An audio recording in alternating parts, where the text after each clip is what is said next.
All right. How's everybody doing today?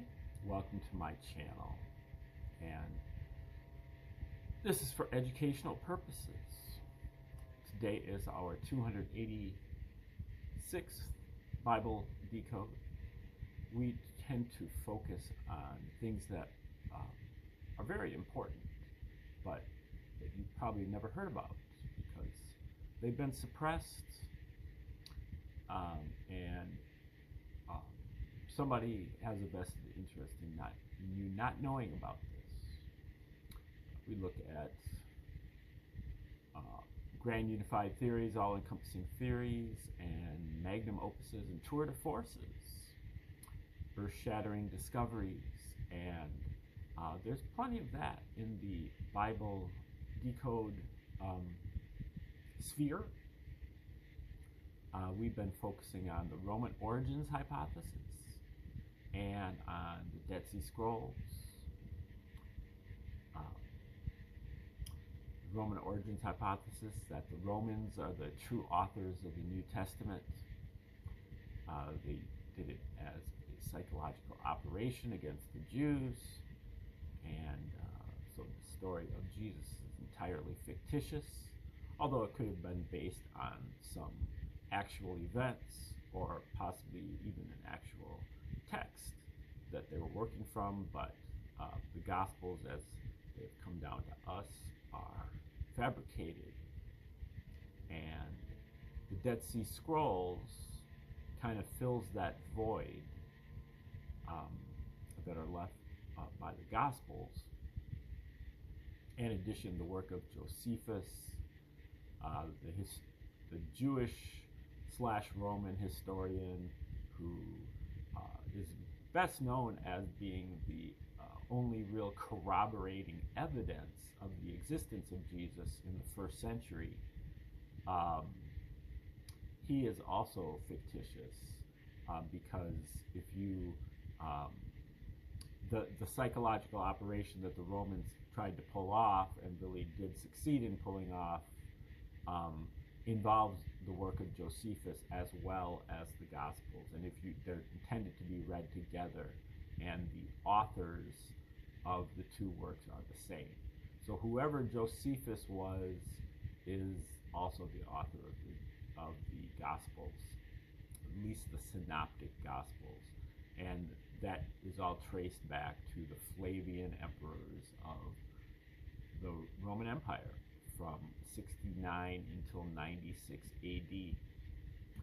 And that's Emperor Vespasian, his sons Emperors Titus and Domitian, and Josephus was also a court historian for the Flavians, and he was an adopted family member of the Flavians. He's known as Flavius Josephus. And then the Dead Sea Scrolls were ancient texts, mostly written in Hebrew, unlike the Gospels and Josephus, which were written in Greek. But these Dead Sea Scrolls are mostly written in Hebrew, and they were discovered in a series of caves, in a series of archaeological digs from between 1947 and 1956. But these texts have been suppressed primarily by the Dominican priests who were given custody of the documents upon finding them, and they just kind of sat on the text and never really translated any of the important scrolls there. Now, all of the Old Testament books are represented by the Dead Sea Scrolls, except for, I believe, the book of Esther, but there's a lot of sectarian material there as well, material that is specific to this sect of pious monks that lived in this fortress at Qumran near Jerusalem. And, one of the main debates that happened amongst these Dominicans and then people like Robert Eisenman, who kind of forced the documents to finally see the light of day after 40 years in the late 1980s. He really sees these documents as being first century AD documents, mostly coming out maybe just after the time of Jesus, so-called. Whereas the Dominicans believed that they were much, much earlier, maybe 2 centuries earlier, and that they don't have anything at all to do with Jesus. And so we're looking at a book from Robert Eisenman called Maccabees, Zadokites, Christians, and Qumran. And in it, he is talking about the various evidence that these Dominicans were using in order to bolster their claims of the antiquity of these scrolls, and that how this data is pretty faulty. He looks particularly, last chapter, he looked at the paleographic as evidence. I just can't say that word. I know how to say paleography, but this is paleography. And that's the analysis of your penmanship in order to date a document. And then the other, which we're going to look at today, chapter 9, is the archaeological problems of the evidence. And so he's going to be criticizing their methods here, and see what he gets into here. Archaeological problems. The above caution about the precedents, meaningful textual evidence, quote, meaningful textual evidence must take over the claims of paleography, should be applied as well to claims in archaeology based on coin data, the use of which has gone so far as to convince the community at large that an absolute determination of the date of the destruction of the monastery can be made down to the year and the month.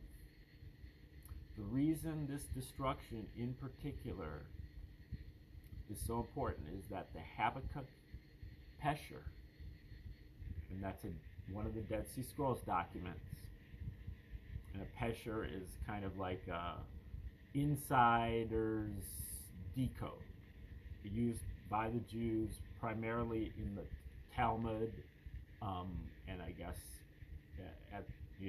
at this time as well for the Dead Sea Scrolls, where they use kind of insider information to decode the book of Habakkuk, that outsiders wouldn't really understand. And so just kind of going into a deeper level of understanding of the book of Habakkuk in this case. So the Habakkuk Pesher refers to the fall of Jerusalem, including giving particulars that unmistakably point to the fall of 70 AD. Yet our commentators use the archaeological data they have developed to contend this fall could not be that of 70 AD, but rather must be that of 40 BC or 63 BC or even before, thereby pushing the provenance of all Qumran material back almost 150 years or more. That's a pretty faulty construction there. Almost 150 years or more. But I understand what he's saying. But nor do they worry in this regard what the sect might have been doing in the meantime until the deposit of the scrolls in the caves, expecting us rather to believe that it sat passively studying archaic scriptural exegesis and ignored 125 years of the most eventful Palestinian history. To be sure, I, too, make use of coin data in this study, but only in the most general way to make comments about general trends and in the process to show of what acceptable usage of such data might consist. For instance, no coins have yet been found in Qumran, though they have at Ain Feshka, which is another location where some of these scrolls were discovered, from the 4th year of the revolt, 69 AD. A substantial number, though, have already been found from the 3rd year of the revolt, 68/69 AD. The year Decode, who was one of these Dominican, priests who had custody of these documents. The year Decode and his supporters claim the monastery fell. They go so far as to claim this as a terminus ad quem for the deposit of the scrolls in the caves, meaning that habitation ceased at the location and its surroundings, though it has been observed that the sectaries living in the caves probably did not carry money on their persons. Interesting. Since no coins of any kind have been found in the caves and their environs, no judgment whatever can be made on this basis about the extent or lack of Rechabite style habitation in the caves. I do not know what that word means, Rechabite. It's capitalized.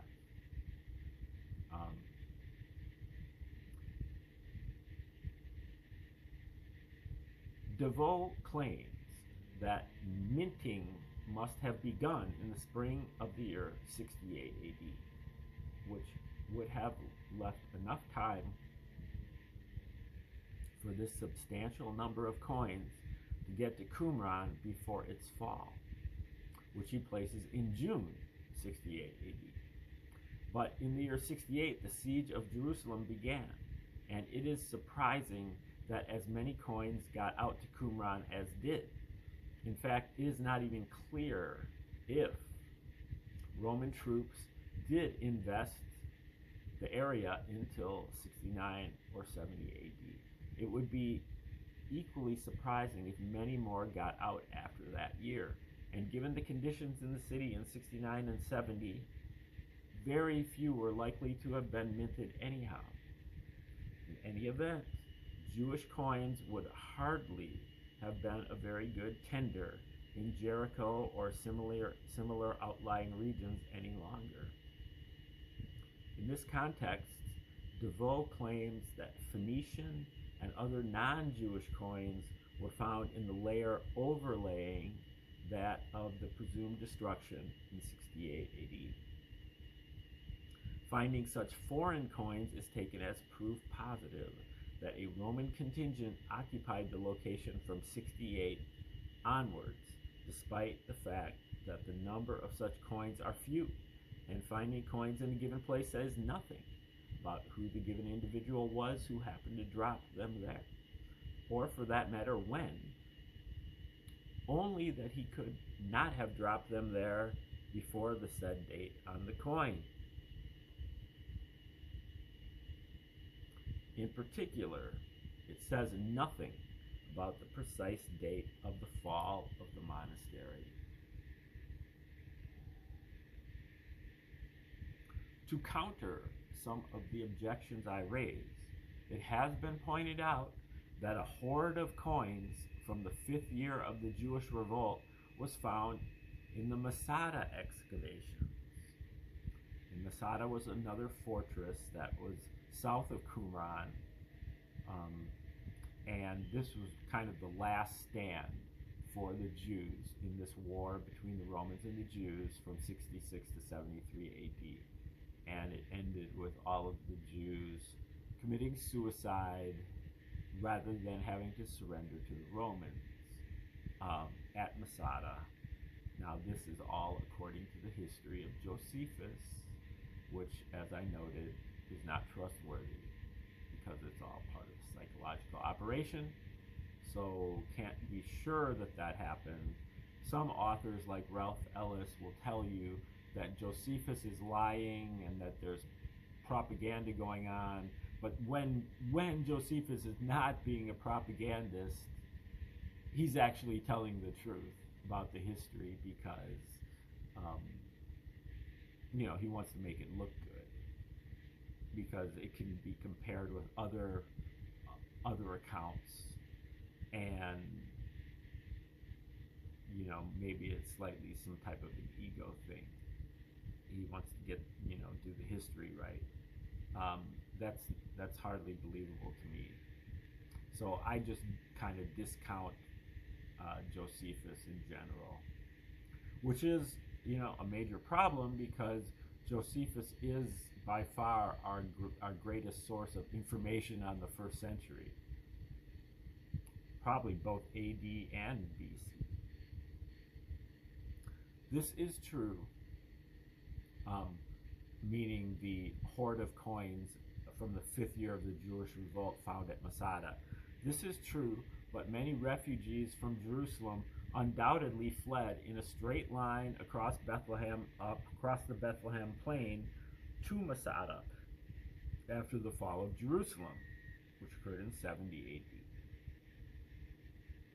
In these circumstances, they probably would not have fled to Qumran, which would have afforded little or no protection. I would like to offer a counterexample. No coins have yet been found on the Temple Mount from the 5th year of the revolt. Are we, therefore, to conclude, using the kind of reasoning one finds in DeVoe's theorizing, that Jerusalem fell in 69 AD? Obviously an untenable thesis. Suppose, for instance, that in his digging, Father DeVoe happened to miss a single coin from the 4th year of the revolt, or that he had gone on to dig a little further before propounding his thesis. As it is, we are well into the 3rd year of the revolt with the coin data he provides. Father DeVoe responds, I think we can be pardoned for not having dug up the whole hillside outside the walls in search of others. I, for one, am tempted to respond in the negative.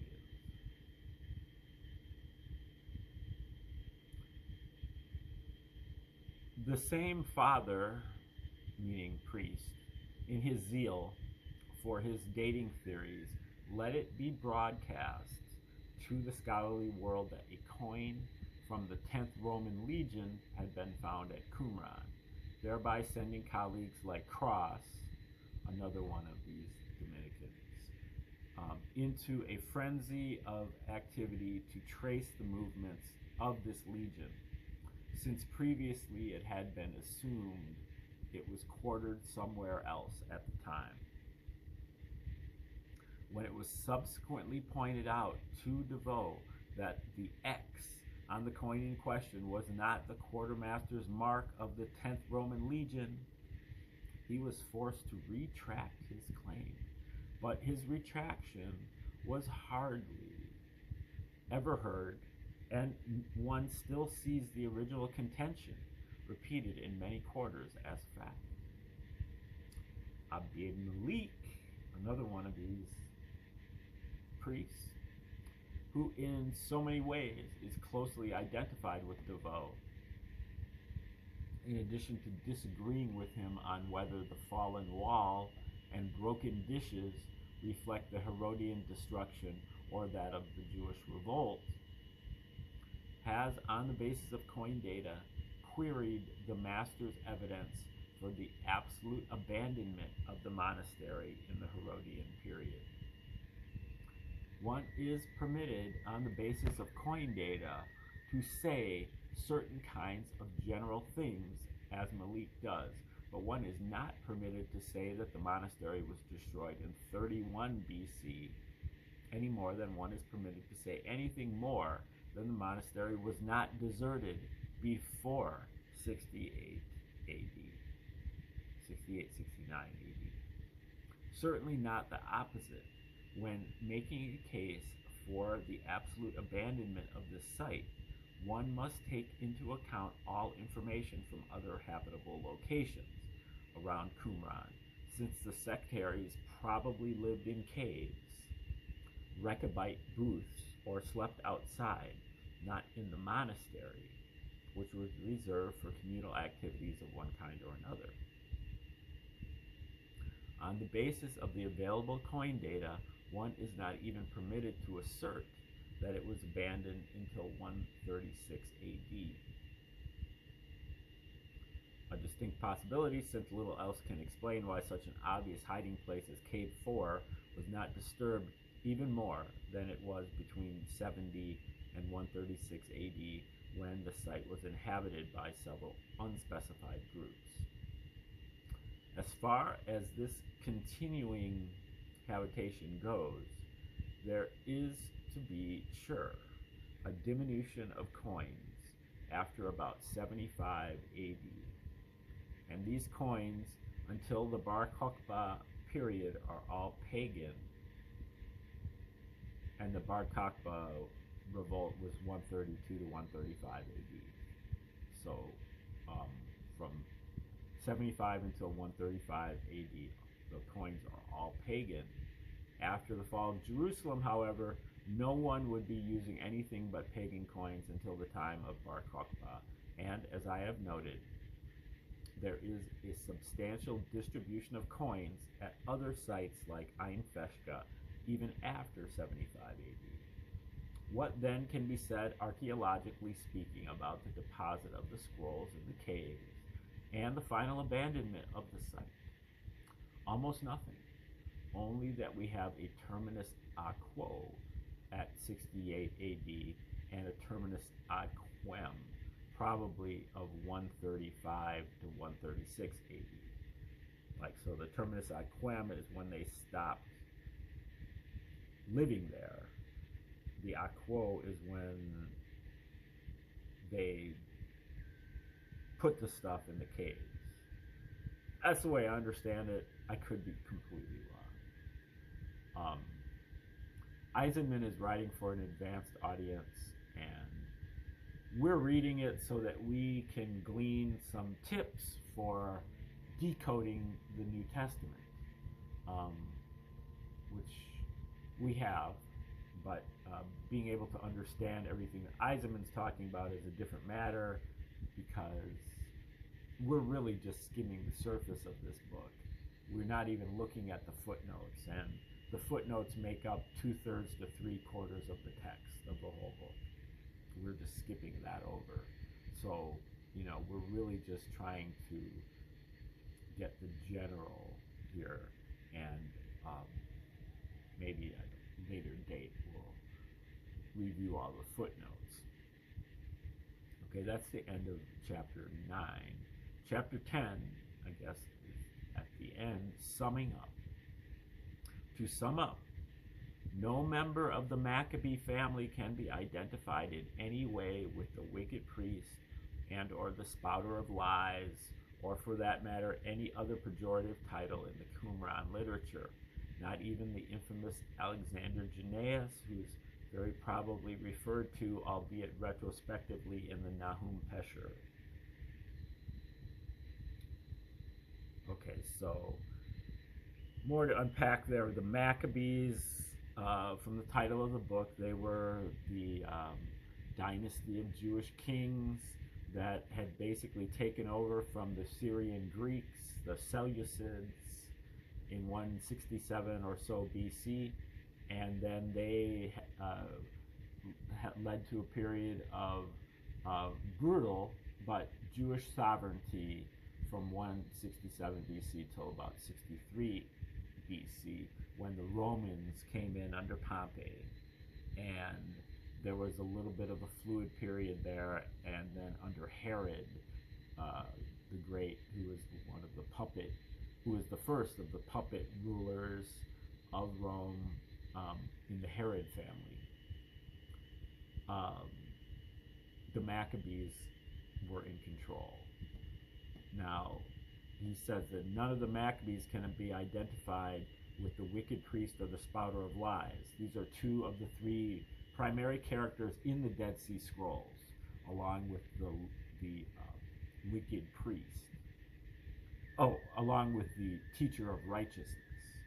Okay, so he's basically saying that none of the Maccabees can be identified with these characters, meaning that the narrative in the Dead Sea Scrolls is not referring to these people, because these people were living in the 1st and 2nd century BC. And so he's saying that they're not referring to this time period, they're referring to a different time period. On the contrary, the Qumran community flourished during his reign, Alexander Jannaeus, which is mid 1st century BC, early to mid 1st century BC. Community flourished during his reign and probably even under his tutelage as a training ground for young priests and others adept at pseudepigraphic and apocalyptic literature and opposed to the Pharisaic gathering of traditions. Judas Maccabee himself is very likely one of these righteous teacher / Zadok types, closely akin to the Hasidic authors of Daniel and Enoch, and very probably Jubilees and the Testament of Levi as well. He is the prototype of the warrior priestly Messiah of the War Scroll, as he is most probably of John the Baptist, the prototype of John the Baptist, who exhibits characteristics akin to such a warrior high priest. Despite the highly stylized and doctrinaire presentation of John in the Gospels. That's John the Baptist. Some exceptions to these statements are necessary in the cases of the Phariseeizing Simon, early John, and John Hyrcanus II, the attitudes of whom, for instance, vitiate the historical accuracy of First Maccabees, as do similar ones the historical accuracy of the Phariseeizing Josephus, but not to the extent of defamatory characterizations of what was otherwise a priesthood extremely popular among the people. The monastery was destroyed during the struggles from 63 to 37 BC, prior to the earthquake of 31 BC that ended up in the assumption of rule by Herod in Palestine, probably in 37 BC by Herod himself on his way, like Vespasian thereafter, to invest Jerusalem. It was destroyed as it was around 70 AD because it took the part of the Zadokite priest line, understood as much in its esoteric as its exoteric signification. That is to say, the righteous priesthood, and certainly not because it adopted anything even remotely smacking of Pharisaic-style collaboration with Herodians and Romans. Qumran gives ample evidence of an attitude of priestly zeal for the law, and with it a certain amount of xenophobia, an attitude also discernible in the relations of the Jamesian Jerusalem church, that's James the brother of Jesus, with the Pauline Gentile mission. This zeal was most notably expressed in the condemnation of fornication, by which Qumran specifically denotes marriage with a niece, and divorce, practices condoned by Phariseeism and widely indulged in by Herodians.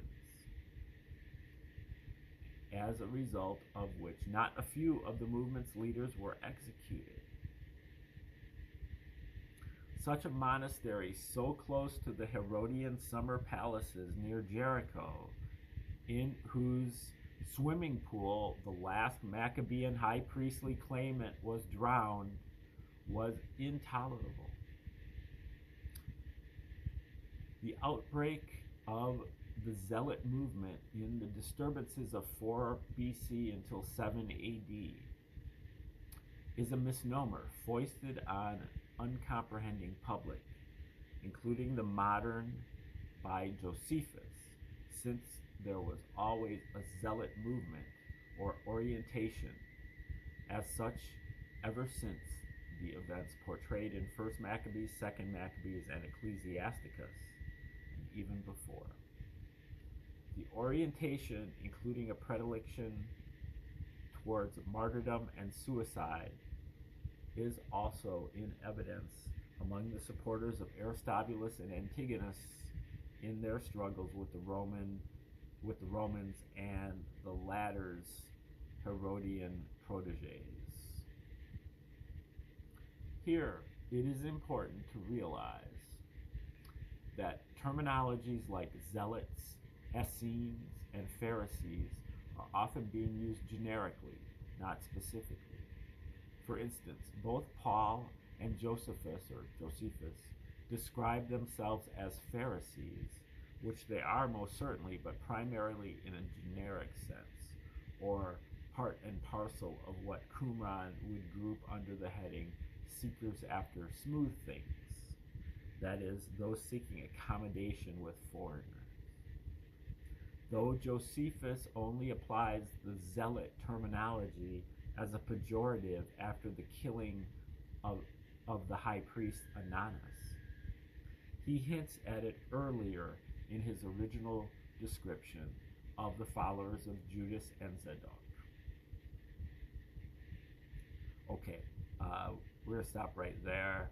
We might read that first paragraph over again tomorrow when we come back, and otherwise, I think we might be able to finish this book tomorrow and move on. Yeah, I think so. So, like, share, subscribe, and comment as you see fit. Please come back tomorrow for the conclusion of Robert Eisenman's Maccabees, Zadokites, Christians, and Qumran, and find out what he finally determines after his convoluted ramblings, which is not quite fair to call them that because